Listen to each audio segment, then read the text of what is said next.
Bonjour à tous et bienvenue sur Astrocept, la chaîne qui porte un regard adulte sur l'astrologie. En novembre dernier, je suis intervenu 3 fois aux rencontres du ciel et de l'espace qui se déroulaient à la Cité des Sciences, à Paris. J'ai ainsi pu présenter longuement une partie de mon travail consacré au zodiaque. Attention, la vidéo présente est la deuxième sur les 3 et va être consacrée à la question des origines du zodiaque du point de vue de la 13e constellation, ou du 13e signe, comme on dit parfois. Les astrologues et les astronomes ont-ils oublié, raté, voire supprimé Ophiuchus, le serpentaire, dans l'Antiquité, afin par exemple de simplifier les repérages des mouvements des astres, mais aussi au détriment de la réalité de la voûte céleste? C'est la question que je vais poser aujourd'hui, et nous allons aller voir ce qu'en disait Ptolémée, Hipparque, Aratos, Eudoxe, et les Mésopotamiens presque 1000 ans avant notre ère. Surprise garantie. Mais afin que tout cela soit plus clair pour vous, je vous encourage à visionner d'abord la première de mes 3 conférences, laquelle a été mise en ligne il y a quelques temps sur la chaîne de l'Association française d'astronomie. Elle est consacrée aux différentes définitions actuelles du zodiaque que l'on trouve dans les productions des astronomes depuis un siècle. Contrairement à ce que l'on pourrait penser, il n'existe aucun consensus sur les définitions du zodiaque, lesquelles sont souvent en contradiction même avec la réalité de la voûte céleste. Par exemple, du côté de l'Union astronomique internationale, rien que ça. Vous comprendrez alors peut-être mieux pourquoi, dans celle qui arrive, j'attaque la question historique. Vers la fin de cette vidéo, je dirai aussi quelques mots sur les problèmes que posent les vidéos consacrées à l'astrologie de Darty Biology, Sciences de comptoir, Astronogeek, Lanterne cosmique, Cyrus North, Le Petit Astronome ou la chaîne Astro. Il y a des informations erronées dans ces vidéos que je dénonce depuis longtemps et qui cumulent quelque chose comme 1 300 000 vues. Le pot de terre contre le pot de fer. Bonne vidéo à vous, et si vous avez des commentaires à faire sur la première qui est parue sur la chaîne de l'AFA, n'hésitez pas à venir ici, puisque là-bas, malheureusement, les commentaires sont fermés. Je vous dis à bientôt sur Astrocept. On va donc commencer. Merci d'être ici, merci bien d'être aussi nombreux, ça me fait plaisir. Je ne sais pas qui était là hier. Vous étiez nombreux ou pas? Ah oui, d'accord. Merci, merci de revenir. Et puis à tous les autres, je suis désolé pour hier. Et donc je vais reprendre le fil en fait. Donc je donne 3 interventions ce week-end. Hier j'ai parlé des définitions du zodiaque. Aujourd'hui je vais poser la question, je vais plutôt traiter de la question ce que le zodiaque n'a pas été, ou n'a même jamais été.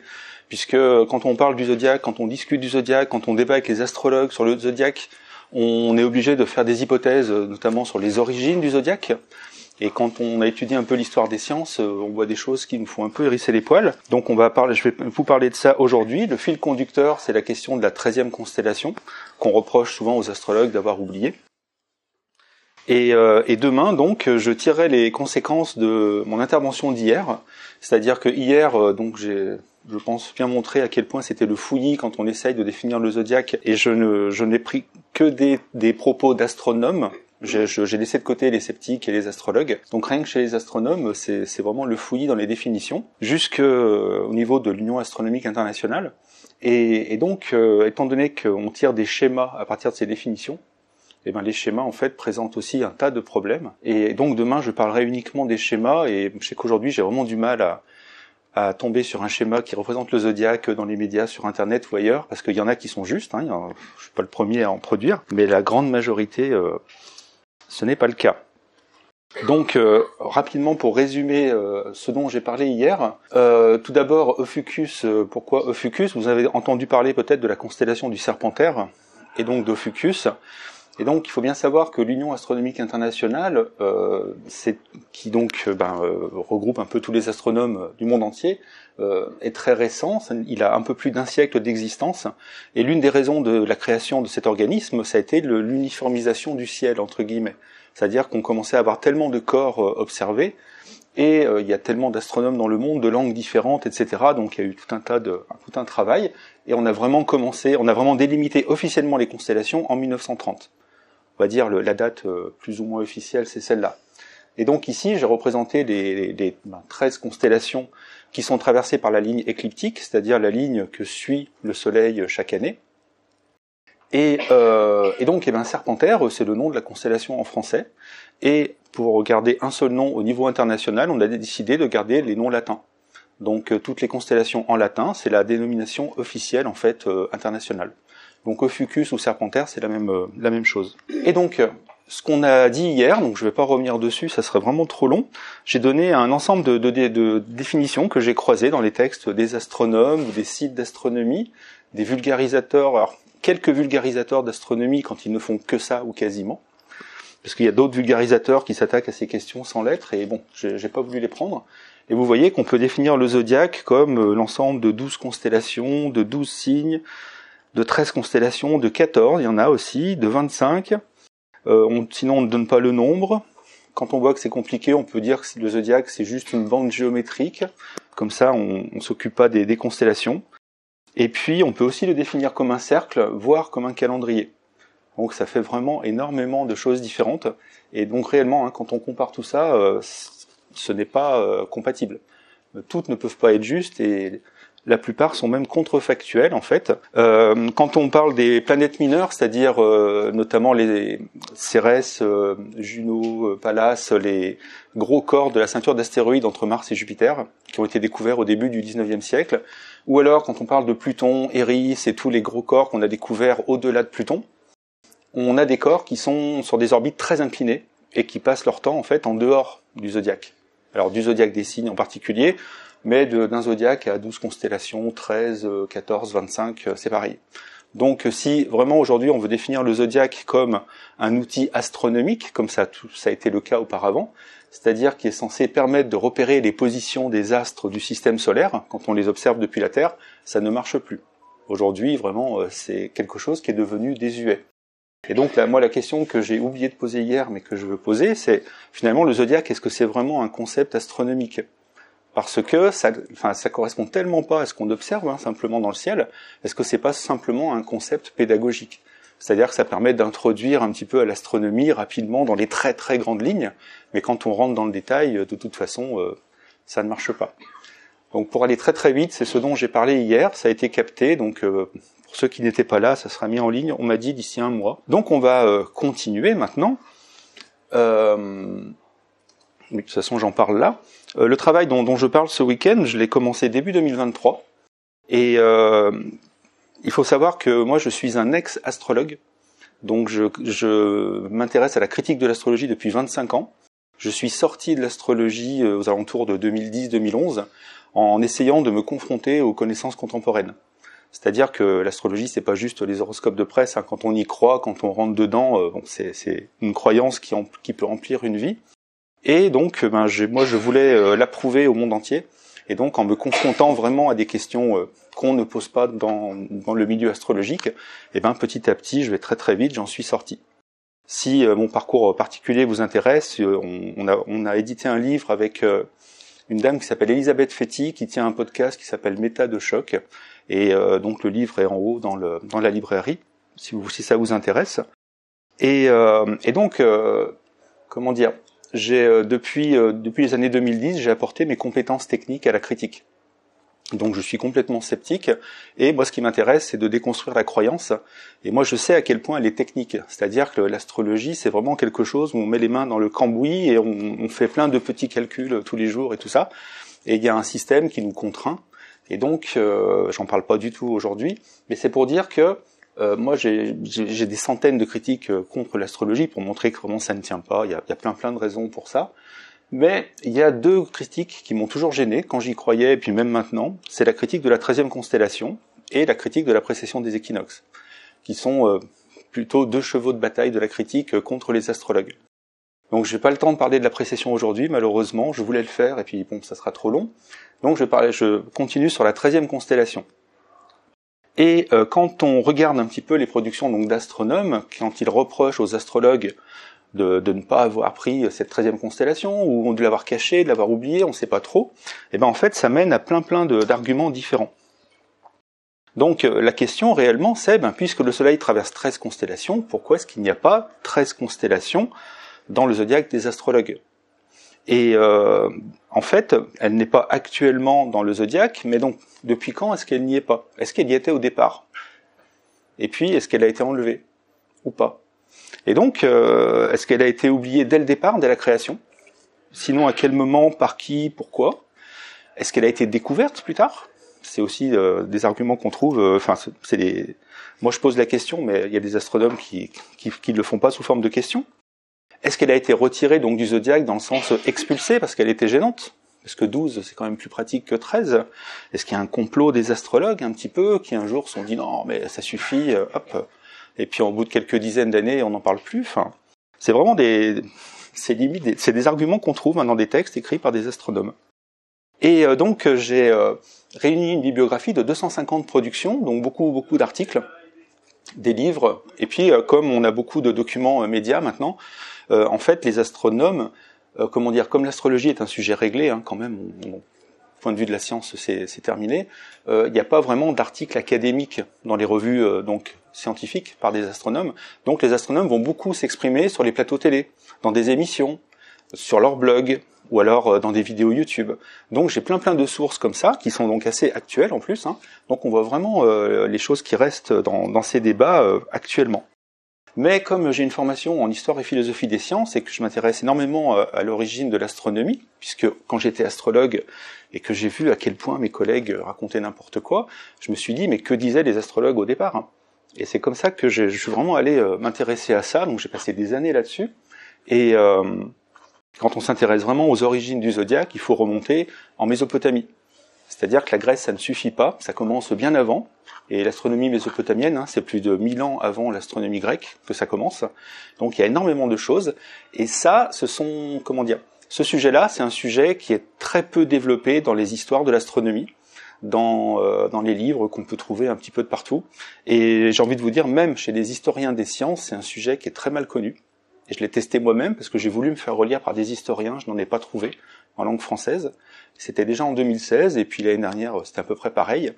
Et donc il y a toute une littérature qui existe. Il y avait énormément de travaux par les assyriologues, mais c'est très technique, c'est-à-dire que vraiment entre eux ils s'éclatent. Mais si vous n'avez pas la culture, c'est compliqué d'aller dans ces textes.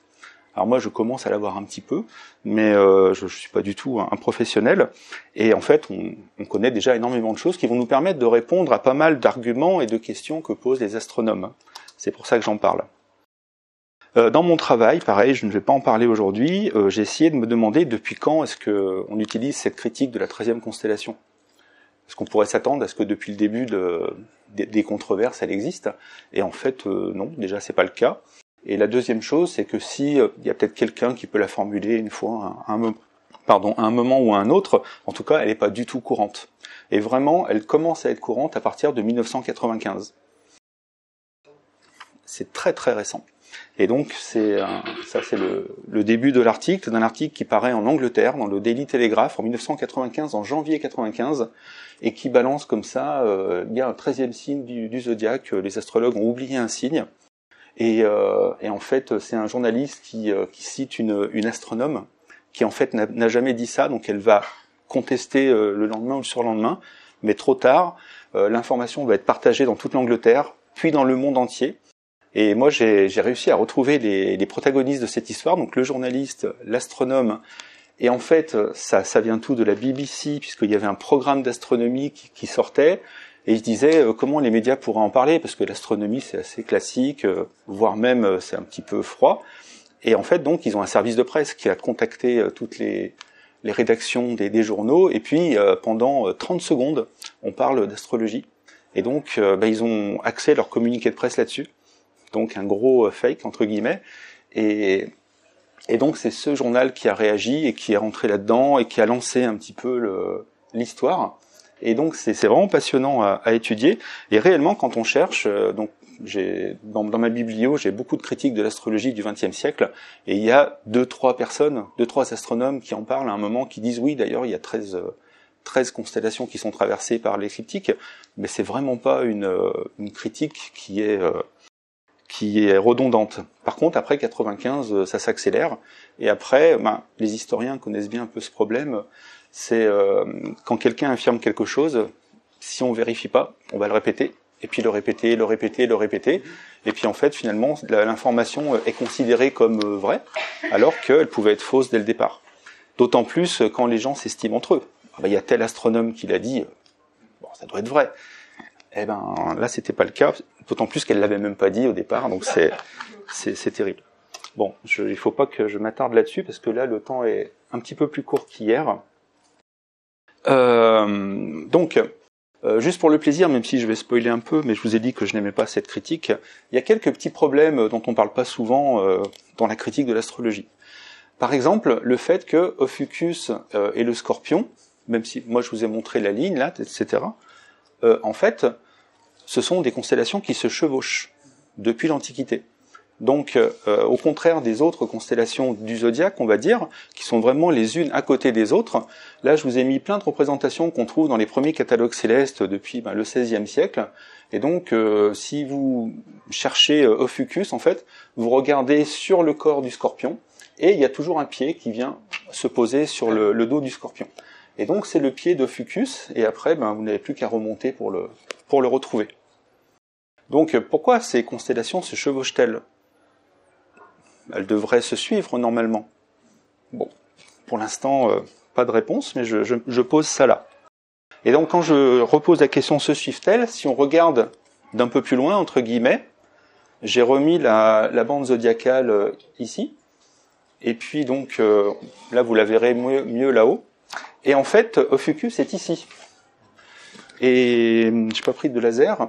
Et on voit bien que les différentes constellations, enfin les astérismes, se suivent.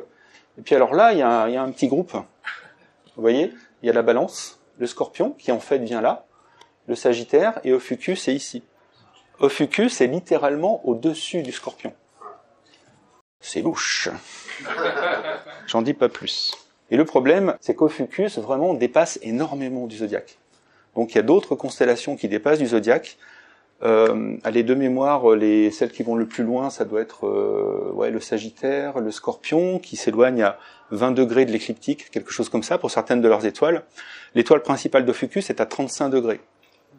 Donc elle est tellement loin du zodiaque, c'est pas si naturel qu'elle soit dans le zodiaque. Alors pourquoi on en parle ? Parce que elle descend jusqu'à l'écliptique. Et elle est traversée par l'écliptique, donc c'est pour ça qu'il faut en parler. Mais bon, il y a des choses quand même qui sont un peu bizarres par rapport aux autres constellations. Alors donc, est-ce que Ophiuchus a été oublié ? Parce que c'est la question. Alors d'abord, oublié pourquoi ? Si on cherche des raisons naturelles, donc je cite un des astronomes tout le temps, on peut se dire, oui, mais les étoiles de la constellation ne sont pas très brillantes. Donc, peut-être que on l'a pas prise tout de suite, ou on l'a créée plus tard. J'ai lu aussi une autre qui disait, oui, alors les instruments pour mesurer les angles dans l'Antiquité étaient quand même trop primitifs. Alors, je n'ai pas pu m'empêcher de mettre haha, parce que on parle d'angles qui sont énormes, donc on sait faire ça depuis très très longtemps. Hein, c'est pas, on n'est pas avec des radiotélescopes, si vous voulez, où on parle en seconde d'arc ou moins, quoi. Mais peut-être que ces étoiles aussi n'étaient pas dans cette position-là. Peut-être que la constellation, depuis l'Antiquité, s'est déformée, parce que toutes les étoiles se déplacent dans le ciel. Et non, en fait, il faut des milliers et des milliers et des milliers d'années, et même bien plus, pour que les constellations se déforment. Donc de toute façon, ça, c'est pas du tout une bonne explication. Mais peut-être que, en fait, elle n'a pas été oubliée. Et ça, c'est ce dont j'aurai pas le temps de vous parler aujourd'hui, je pense. Mais bon, peut-être que vous avez entendu parler peut-être de ce qu'on appelle la précession des équinoxes. C'est un mouvement dans le ciel qui est dû aux interactions entre la Terre et puis notamment le Soleil et la Lune, qui font que, je vais très vite, mais le zodiaque en constellation se déplace lentement par rapport au zodiaque des signes, ou le contraire, ça dépend comment on regarde. Et donc, depuis 2000 ans, il y a un tel décalage qu'il y a quasiment un cran sur 12, entre guillemets, de décalage. C'est ce on appelle ça la précession parce que ça recule. Et donc, peut-être qu'à cause de ce mouvement, en fait, si on met le zodiaque comme ça, peut-être qu'Ophiuchus, aujourd'hui est dans le zodiaque où elle commence à toucher et puis elle traverse et peut-être qu'avant elle n'y était pas. Bon. Donc, j'ai oublié d'en parler après. Donc je spoil tout de suite. Ce n'est pas la bonne explication. Pourquoi ? Parce que la précession des équinoxes, le mouvement se fait le long de l'écliptique. C'est-à-dire parallèlement à l'écliptique. Et en même temps, c'est assez logique. Donc je vais dire deux choses. Donc ça veut dire qu'Ophiuchus, comme elle est aujourd'hui, restera toujours positionnée de la même manière par rapport à la ligne écliptique. Elle va pas la traverser ou en partir, etc. Donc de toute façon, c'est pas la bonne explication. Et en même temps, c'est logique, parce que si Ophiuchus traversait le zodiaque, les 12 autres constellations, voilà. Donc de toute façon, c'est pas possible. Donc pour dire l'argument de la précession, c'est André Braic qui a dit ça. C'est pour dire que c'est pas n'importe qui. Comme quoi, c'est pas évident. Et donc, ok, elle a été oubliée, donc par qui et quand? C'est ce que je vous disais. Allons-y, et pour ça, je vous propose qu'on remonte le temps, petit à petit. Donc, première surprise, est-ce que Ophiuchus aurait été oublié par les astronomes? Ah, ça peut être bizarre comme question, parce que on s'attendait plutôt à ce qu'on traite des astrologues, mais je le ferai juste après. Alors, rapidement, j'ai une petite frise qui va accompagner notre voyage, entre guillemets. C'est vraiment très les grandes lignes de l'histoire de l'astronomie. Et si vous voulez, si on prend le début de notre ère ici, donc on a l'astrologie grecque puis gréco-romaine qui est par là, l'astronomie arabe, la révolution copernicienne et puis l'astronomie plus moderne, d'accord? Et quand je vous dis que l'astronomie mésopotamienne a commencé avant, vous voyez, on peut remonter au moins jusque-là et puis même un petit peu avant. Donc on va se placer dans cette histoire petit à petit. Donc d'abord, il y a un problème vis-à-vis des astronomes, c'est-à-dire que les observatoires ont pendant longtemps publié des éphémérides, c'est-à-dire des tables dans lesquelles on peut retrouver les positions des astres au jour le jour. Et ils ont toujours publié, pas toujours, mais longtemps publié les dates d'entrée du Soleil dans les 12 signes astrologiques. Ils ne le faisaient pas dans les 13 signes ou les 13 constellations. Et quand je vous dis ça, au moment où justement l'Union astronomique internationale fixe les limites des constellations, donc par Eugène Delporte, il y a un astronome français qui s'appelle Coutré ou Coutrez qui écrit à ce moment-là, il se dit mais mince, tout à coup on a des limites officielles pour Ophiuchus, donc on va pouvoir faire remarquer notamment aux astrologues que le Soleil traverse 13 constellations et pas 12, et donc il anticipe déjà les critiques à venir. Et il dit mais en même temps, dans tous les, il donne plein de publications donc astronomiques officielles de son époque qui donnent les dates d'entrée du Soleil dans les 12 signes. Donc c'est une pratique qui est commune en fait. Bon, les astronomes n'utilisent pas vraiment les signes astrologiques, mais ça reste quand même dans les éphémérides. Et donc, pour ce qui est d'Ophiuchus et les autres constellations, en fait, ils les connaissent tous. Donc, quand ils disent tel astre va être dans telle constellation, on va retrouver la Lune dans Ophiuchus ou Jupiter dans la Baleine ou ce genre de choses. Donc, je veux dire, il n'y a pas de confusion pour eux. Les constellations d'un côté, les signes astrologiques de l'autre. Donc, mais en tout cas, ça les gêne pas. Si on remonte un peu plus loin, je vais vite dans le temps, je vous amène au XVIe siècle, on trouve ce genre d'illustration. Donc dans le Cosmographicus Liber, c'est le genre d'illustration qui est assez courante en fait. Si vous le savez, depuis l'Antiquité, en tout cas occidentale, on pense que la Terre est au centre du monde et que les planètes sont emportées par des sphères autour d'elles. Et donc, plus on est loin de la Terre, plus la sphère est grande, mais les planètes sont emportées par des sphères invisibles. C'est pratique qu'elles soient invisibles, parce que comme ça, on ne peut pas prouver qu'elles existent, mais en même temps, on les voit pas. Et en fait, quand on regarde toutes les sphères, on a toutes les sphères des planètes jusqu'à Saturne. Et puis, là, c'est presque la dernière, on a la sphère des étoiles et des constellations. C'est-à-dire qu'on admet depuis, je crois, Aristote, quelque chose comme ça, que toutes les étoiles fixes dans le ciel nous paraissent fixes parce qu'elles sont fixées sur une grande sphère. Et c'est pour ça que quand elles tournent, elles ne changent jamais elles ne se déplacent pas entre elles, donc elles sont fixes. Et puis, quand il y a une constellation qui se couche, l'autre en face se lève, ça ne change jamais, comme si c'était sur un cercle. Ça, c'est Euclide, notamment, qui l'écrit. Et si vous regardez bien, il y a une autre sphère après, et encore une autre. Et donc, on sépare bien les constellations des signes. C'est quelque chose qui est commun, quoi. Et si vous regardez bien, il y a même le décalage déjà entre le signe et les signes et les constellations.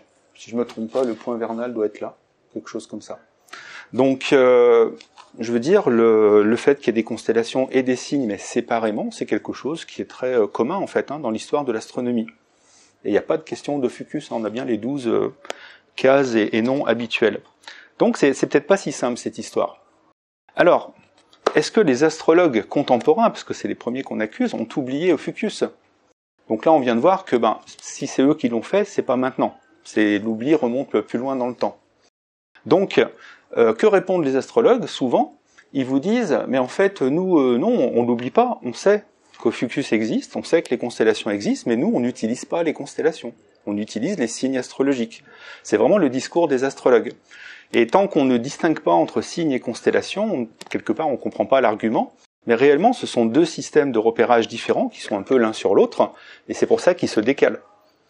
On ne peut pas comprendre qu'il y a un décalage si on dit qu'un signe, c'est une constellation. Il ne pourrait pas y avoir de décalage sinon. Donc, pourquoi est-ce qu'ils répondent ça?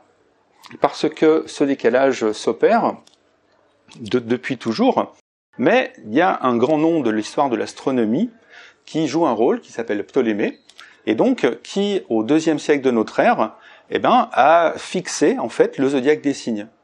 C'est-à-dire que c'est lui qui a, dans son ouvrage, il en parle dans le Tétrabiblos et dans l'Almageste, décide de fixer le zodiaque sur les équinoxes. Parce que il y a un décalage, il sait bien qu'il y a un décalage qui est en train de s'opérer, et pour l'instant il n'est pas très important à son époque, mais il sait que ça va être de pire en pire, et la question des saisons est très importante pour les astrologues, dans leur symbolisme, et donc pour eux c'est crucial que les signes restent connectés, entre guillemets, aux bonnes saisons. Bon, c'est dommage, ça marche que pour les saisons de nos latitudes, parce que dans l'hémisphère sud ça marche à l'envers, mais en tout cas pour nos latitudes, il faut absolument que ça reste connecté. Donc ces astrologues-là, qui sont l'immense majorité, ce sont les astrologues de l'astrologie qu'on dit tropique, c'est pour ça que je les ai appelés les tropicalistes. Et il y en a quelques-uns depuis quelques temps, depuis quelques dizaines d'années, qu'on appelle les sidéralistes, qui sont sensibles à la critique et qui ont essayé de monter un zodiaque de constellations. Alors c'est pas aussi simple qu'on pourrait le penser quand on va voir ce qui se fait. Enfin bon, moi ça me... Comment dire, je suis assez frustré. Et bon, j'en parlerai pas aujourd'hui parce que c'est vraiment une minorité. Les sidéralistes, eux, en fait, tiennent compte du décalage puisque leur zodiaque commence comme les constellations d'aujourd'hui. Mais les résultats sont pas meilleurs, c'est à peu près. Et donc, pourquoi Ptolémée? Je viens de vous le dire. Et donc, est-ce que Ptolémée a oublié Ophiuchus? C'est peut-être lui le coupable. Donc on remonte directement à l'origine de l'astrologie d'aujourd'hui, des signes. En tout cas, c'est vraiment lui. Ouais, j'en ai pas parlé, je le dis rapidement. Ptolémée au IIe siècle de notre ère. Donc c'est quelqu'un qui va essayer de synthétiser les connaissances de son époque. Alors dans plein de domaines différents, et en particulier en astronomie et en astrologie. Donc il publie un grand livre qui s'appelle La Grande Composition Mathématique. Et son nom, une fois qu'il est passé par le monde arabe, c'est devenu l'Almageste. Et donc, il essaye de prendre ce qu'il y a de mieux dans ce qu'ont fait tous ses prédécesseurs. Et donc, il monte un système qui est géocentrique et qui va vraiment être la référence quasiment jusqu'à Copernic, ou peut-être un peu après. Mais il fait pareil avec les astrologues. Donc, il prend un peu tout ce qu'il trouve de son temps et de ce qui a été fait avant, et il pose des classements, il leur donne des choses. Et les astrologues d'aujourd'hui utilisent réellement les classements qu'il a mis en place. C'est assez étonnant quand on compare vraiment. Si vous voulez le voir, c'est Germaine Aujac, c'est une historienne qui en parle dans un livre qui s'appelle Ptolémée, géographe astronome, je crois. Et moi, j'ai travaillé là-dessus l'année dernière et c'est vraiment limpide. On voit vraiment pourquoi on peut dire que Ptolémée a influencé les astrologues jusqu'à aujourd'hui. Et donc, est-ce que Ptolémée oublie Ophiuchus? Alors, dans son grand livre d'astronomie, l'Almageste, il y a de nombreux tableaux dans lesquels il réunit, il note toutes les étoiles qu'ils connaissent à leur époque. Et donc, il les classe en constellations, etc. Et donc, il va parler d'Ophiuchus. Donc, Ophiuchus, déjà, il ne l'a pas oublié. Donc, dans le premier tableau, il a numéroté les constellations. Donc, c'est juste le numéro des constellations. Tout de suite, la flèche a disparu. Attention au contresens. Ophiuchus, c'est la 13e constellation. On se dit, mince, quand même. Le Bélier, c'est la 28e. C'est pour dire, c'est vraiment un hasard. Dans son catalogue, c'est pas celle en plus du zodiaque. C'est bon, c'est la 13e, mais vraiment, ça n'a rien à voir avec nos questions. Ici, il va donner donc dans ces colonnes les coordonnées des étoiles. Étant donné qu'il est d'ailleurs le premier à vraiment mettre en place ce qu'on appelle le repérage écliptique, c'est-à-dire repérer toutes les étoiles du ciel par rapport à cette ligne que parcourt le Soleil, et en fait, pour repérer sur la sphère céleste de cette manière, vous avez la ligne. Si vous avez une étoile, pour la repérer, il nous faut un point de départ, on appelle ça le point vernal, et donc il y a une abscisse et une ordonnée. C'est juste ça. Donc l'abscisse, on appelle ça la longitude, le long de l'écliptique, et puis la latitude en ordonnée. C'est comme sur la Terre quand on veut repérer une ville, par exemple. Donc eh bien, chaque étoile est repérée en longitude le long de l'écliptique et en latitude. Et puis bon, il parle aussi il donne aussi la magnitude, c'est-à-dire la brillance des étoiles. Et donc il dit là comment il les nomme. Et ce qu'il y a de bien, c'est que dans les tableaux contemporains, en fait, on a les dénominations d'aujourd'hui. Ce qui fait que c'est assez facile de pouvoir passer des étoiles d'aujourd'hui à celles qu'observait Ptolémée sans se poser des grandes questions. Donc, ce qu'il faut que vous voyez, en fait, c'est que si on regarde les positions des étoiles de la constellation d'Ophiuchus, eh bien, en latitude, si elle coupe l'écliptique, elle doit arriver à 0, puisqu'en ordonnée, elle doit passer à travers. Et donc, on voit que la Ophiuchus commence très très haut, hein, à 36 degrés nord, et puis en fait, il y a plein d'étoiles, on descend, 16, 15 degrés de latitude, 13, 7, 2, moins 2, moins 1, 0. Donc Ptolémée sait très bien que Ophiuchus coupe la ligne écliptique. Il n'y a pas de problème. Il connaît toutes les constellations, heureusement, j'ai envie de dire. Et puis, Ophiuchus, effectivement, coupe la ligne écliptique. Donc, ça, c'est une certitude. Maintenant, qu'est-ce qu'il en fait, alors, au niveau du zodiaque ? Donc, en tout cas, déjà, il ne l'a pas oublié, hein, en tout cas, il la connaît. Eh bien, en fait, par rapport à ce qu'on disait hier, Ptolémée, il définit le zodiaque comme un cercle. Et il écrit, donc dans un de ses ouvrages, je crois que c'est la Tétrabible, c'est pourquoi, même si le zodiaque en tant que cercle n'a pas un point de départ naturel et défini, on est convenu que le signe qui commence avec l'équinoxe de printemps, le bélier, est aussi le point de départ de tous les autres signes zodiacaux. Bon, c'est ce dont je vous ai parlé avant, en fait. C'est pour dire qu'il va fixer le zodiaque. Par contre, dans un autre passage, ce qui est intéressant ici, c'est donc, il parle des différents signes. Et donc, il dit, nous appellerons Bélier la première dodécatémorie. J'en ai parlé hier, c'est des 12e, en fait, du zodiaque. Et donc, à partir du point équinoxial, etc., Taureau le second, et ainsi de suite, selon l'ordre des 12 signes. Donc, pour lui, c'est clair, il y a 12 signes, il n'y en a pas 13. Et donc, ce qui est vraiment intéressant ici, par rapport à des discours qu'on entend aujourd'hui chez les astronomes, c'est de dire, aujourd'hui on dit, puisque Ophiuchus coupe l'écliptique, il y a donc 13 constellations zodiacales, là dans le traité de Ptolémée, vous avez 13 constellations qui coupent l'écliptique, mais le zodiaque des signes, c'est 12 signes. Donc le critère traversée d'écliptique, ce n'est pas ce qui permet de définir le zodiaque à l'époque. Et ça, je pense que c'est très important. Je dis pas qu'aujourd'hui, on peut pas le considérer comme un critère, mais historiquement, ça n'a jamais été le cas.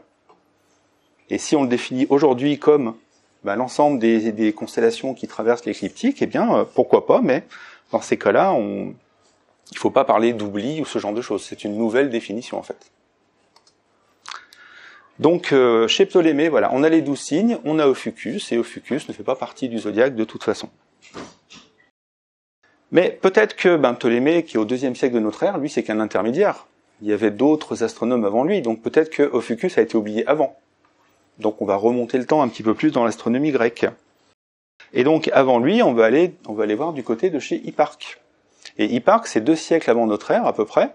Et lui, il est très connu chez les astronomes, on va dire, parce que c'est lui qui a découvert le mouvement de précession des équinoxes.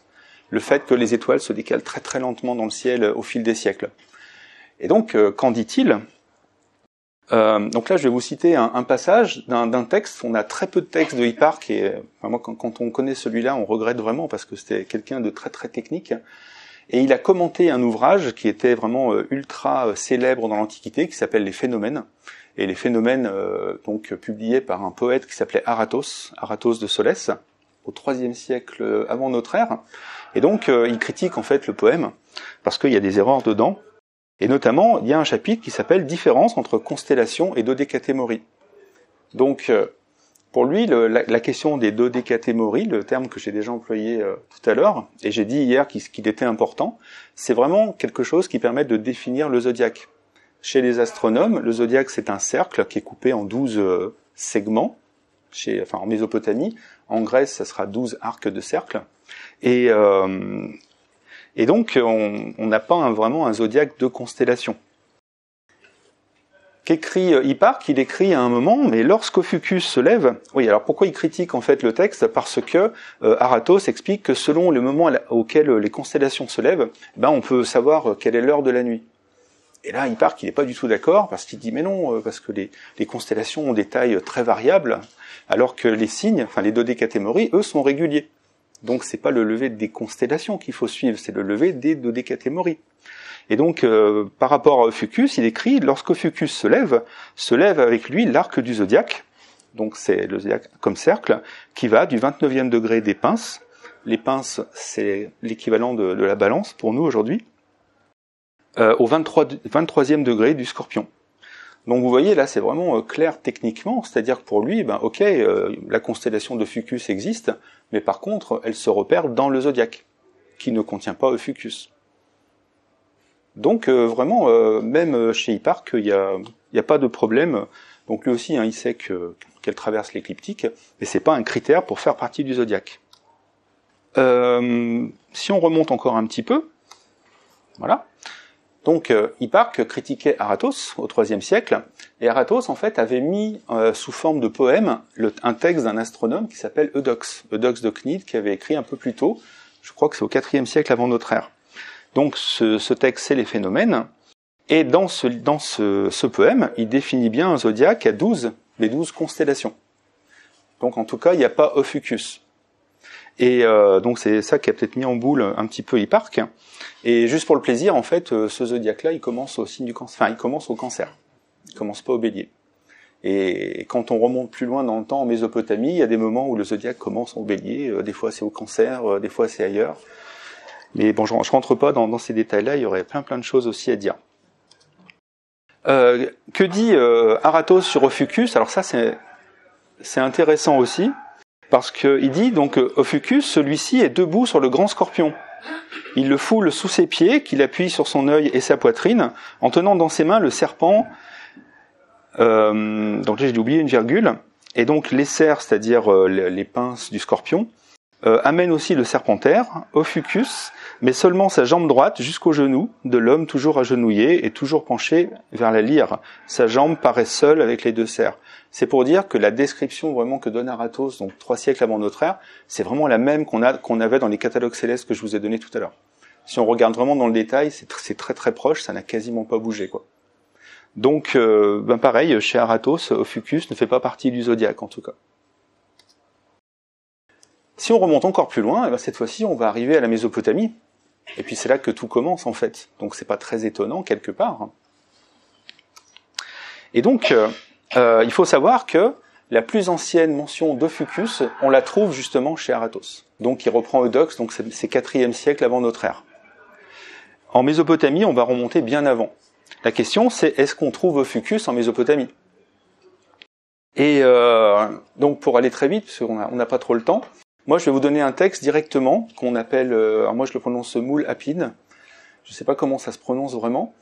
En Mésopotamie, donc on a l'un des premiers traités d'astronomie, certains l'appellent comme ça, qui s'appelle donc, qui est un ensemble de tablettes. Et dans ce texte-là, on a une liste de constellations, les constellations du chemin de la Lune et du Soleil, et des planètes aussi, et qui comporte 17 ou 18 constellations. Donc il n'y a pas encore de zodiaque, hein. La notion de zodiaque n'existe pas, mais quand même ils ont compris, enfin c'est pas compliqué quand on regarde bien, que les planètes restent toujours dans une certaine zone de la voûte céleste. Et donc le nombre 12 n'est pas encore très important, c'est quelques siècles plus tard qu'il va le devenir. Alors la liste qu'ils donnent, donc ce sont des noms qui sont pour certains différents des nôtres, et puis pour les autres on les a gardés. Donc on retrouve à peu près toutes les constellations, genre Taureau, Gémeaux, Cancer, etc. Mais il n'y a pas le Bélier. Et d'ailleurs, à la place, c'est le Journalier. Si vous voyez, c'est la dernière dans la liste. Donc vous voyez, c'est pas encore le premier du classement. Et puis, je ne sais plus lesquels manquent aussi. Mais en tout cas, Ophiuchus n'y figure pas. Donc, et il n'y a pas l'équivalent d'Ophiuchus non plus. Donc, 1000 ans, en tout cas avant notre ère, on ne trouve pas Ophiuchus en Mésopotamie. Donc la question de l'écliptique, en tout cas à ce moment-là, ne se pose pas. De toute façon, l'écliptique n'est pas encore découvert. Et est-ce qu'elle a, été oubliée ou supprimée pas par les Grecs, mais donc par les Mésopotamiens? Bon, le problème, c'est que 1000 ans avant, elle n'y est pas. Alors en fait, quand les historiens travaillent justement sur l'origine des constellations, il y a notamment des beaux livres écrits par un Français qui s'appelle Leboeuf. Je vous conseille vraiment si ça vous intéresse. Et en fait, donc, il est allé chercher l'origine d'Ophiuchus, et pour lui, c'est clair. L'origine de cet astérisme ne doit pas être cherchée chez les Babyloniens, qui n'ont rien de semblable à cet emplacement sur leur carte céleste. Donc vraiment, Ophiuchus, c'est une constellation grecque. C'est pas une constellation mésopotamienne. Et ça va bien nous aider. Je vais vous donner un autre exemple pour vous convaincre. Donc je vous dis, il y a eu beaucoup de travaux sur l'astronomie en Mésopotamie depuis un siècle. Et donc en 1950, par exemple, il y a un historien qui s'appelle Florizone, qui publie en fait, la même chose que Ptolémée quelque part, mais ce qu'on a retrouvé des mentions d'étoiles dans les tablettes mésopotamiennes. Alors c'est en 1950. Aujourd'hui, on en connaît un peu plus, mais ça n'a pas changé énormément. Et donc, c'est intéressant de regarder un peu quelles sont ces étoiles et comment il les classait plus précisément que juste avec des noms. Et donc, bon, il y a plein de choses décrites. Évidemment, c'est dans le langage de l'époque, mais on reconnaît assez facilement. Donc, à droite, ce sont les étoiles d'aujourd'hui. Et donc, on reconnaît le Lion, la Vierge, la Balance, le Scorpion, le Sagittaire, le Capricorne. Et si vous voyez, donc, il n'y a pas la constellation Ophiuchus. Et encore mieux, en fait, on a une étoile d'Ophiuchus qui est ici, donc qui est dans une constellation, qui est la constellation du Sagittaire, chez eux. Et on en a une autre là, enfin deux autres d'ailleurs. Encore mieux, ce sont les deux étoiles principales d'Ophiuchus qui sont très très loin de l'écliptique. Et bien en fait, ces deux étoiles, elles font partie de la constellation équivalente d'Hercule. Et puis il y en a une autre là. Donc c'est les seuls qu'on a dans ce document, dans une autre constellation. Donc c'est pas très étonnant, les constellations sont différentes d'une civilisation à une autre. Et en Mésopotamie, manifestement, les étoiles d'Ophiuchus étaient éparpillées dans d'autres constellations. Ils avaient fait d'autres schémas, d'autres astérismes. Est-ce que quelqu'un pourrait me donner l'heure, s'il vous plaît? Ce sera plus. 43. Donc j'ai 2 minutes. Eh bien, je vais foncer. Donc, vous voyez, hier, j'avais donné cet exemple en disant les astronomes qui parlent de la 13e constellation aujourd'hui, j'en ai une pelletée, enfin, il y en a beaucoup, c'est vraiment la majorité. Alors que, non, j'ai enlevé ça, hop, et je précisais là, alors que chez les historiens, c'est beaucoup plus rare. Oui, en fait, Ophiuchus n'a jamais été dans le zodiaque dans l'Antiquité, donc la question n'est pas vraiment traitée par les historiens, en fait. La question ne se posait pas. Alors pourquoi a-t-elle été mise de côté? Je rentre pas dans les détails, les astronomes imaginent plein de possibilités. Alors il y en a qui disent peut-être qu'elle a porté malheur, parce que 13, vous savez. Bon, c'est peut-être un petit peu tôt. Elle a posé des problèmes mathématiques aussi, parce que 12, ça se divise par 2, par 4, par 6, c'est très très pratique, alors que 13, c'est un nombre premier, c'est embêtant. Et comme je vous disais hier, le problème c'est que le nombre de pleines lunes par an, un coup il y en a 12, un coup il y en a 13, et en moyenne il y en a 12,3. Donc on est plus proche de 12 déjà. Et en fait, quand on va à la création du zodiaque en Mésopotamie, en fait, ils avaient déjà un calendrier avec 12 mois idéaux, comme ils les appelaient, ce qui fait qu'ils sont partis du nombre 12 pour des raisons calendaires. Ils n'ont pas cherché à découper le ciel pour savoir comment ça serait pratique. Il y avait un 12, et 12, c'est quand même pas les nombres les plus pratiques. Donc les raisons mathématiques, c'est pas très... je pense que c'est pas une bonne raison. Et donc voilà, donc pour des raisons de calcul, pour des raisons d'esthétique, enfin si on veut chercher des raisons pour lesquelles il n'y a pas de 13, on peut en imaginer des raisons. Mais la meilleure raison, c'est qu'il n'y avait pas Ophiuchus en fait. Donc c'est un problème, en fait c'est une hypothèse inutile et on cherche des causes à un phénomène qui n'existe pas. C'est pas vraiment un phénomène, mais vous voyez. Et donc c'est pour ça que j'ai mis ce tweet que je l'ai barré au début, parce que vous avez encore la NASA qui régulièrement publie ce genre de choses, dans laquelle il est marqué, il y a 3000 ans, donc Mulapine, les Mésopotamiens ont choisi de mettre de côté le 13e signe. Et moi, je suis comme ça. C'est complètement à côté de la plaque, si vous voulez. Et le problème, c'est que c'est repris, parce que les vulgarisateurs font confiance aux astronomes, ils font confiance à la NASA, ce genre de choses. Donc moi j'ai une chaîne YouTube qui s'appelle Astrocept, et l'année dernière j'ai démonté la vidéo de Dirty Biology, qui est un vulgarisateur qui n'est pas astronome, mais qui fait du travail vraiment carré, et qui, moi je trouve, a fait un très bon travail. C'est-à-dire qu'il a bien repris les critiques de l'astrologie qu'on trouve dans les revues savantes notamment, mais il a emporté les erreurs avec lui en fait. Et il peut pas le savoir. Déjà parce que ceux qui citent le savent pas, mais en plus, moi je lui ai reproché, il s'est pas fait relire non plus. Enfin, il sait que j'existe, il aurait pu me demander par exemple, et donc tant pis.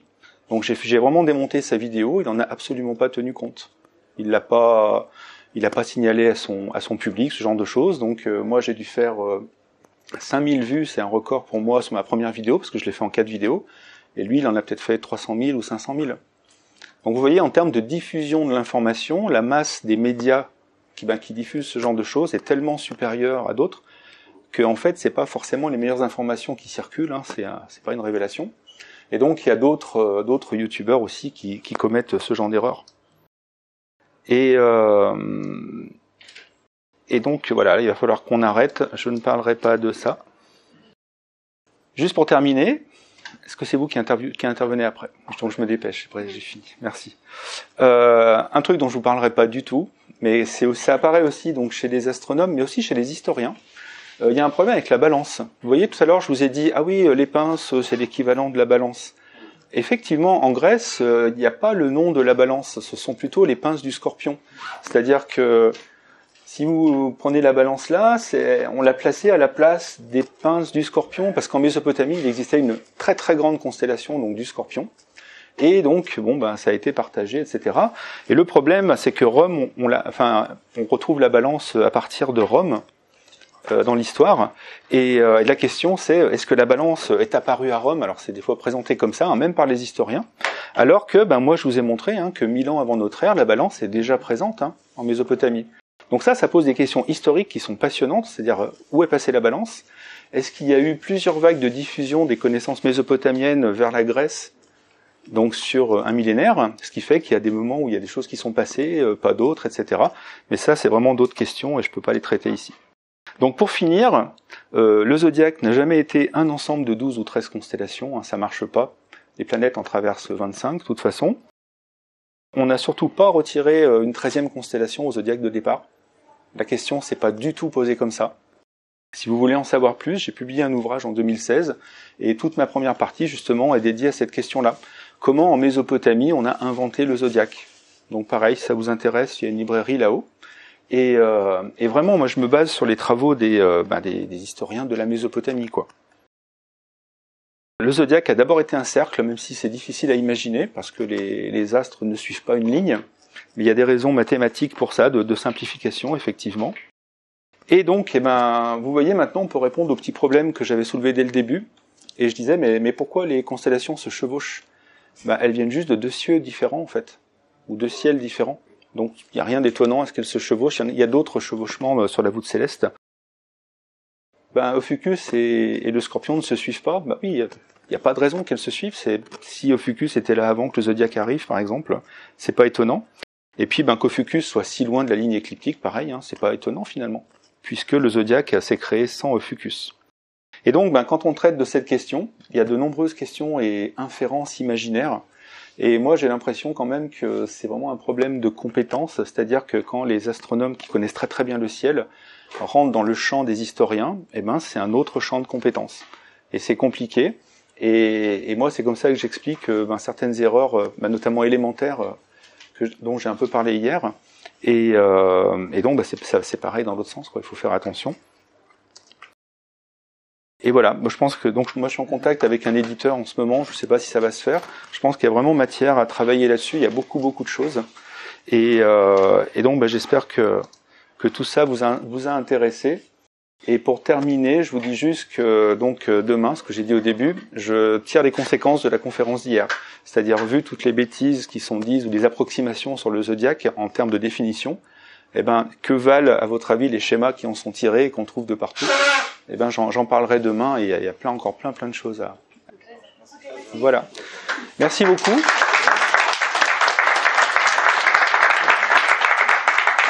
Si vous avez des questions, on peut se voir à l'extérieur.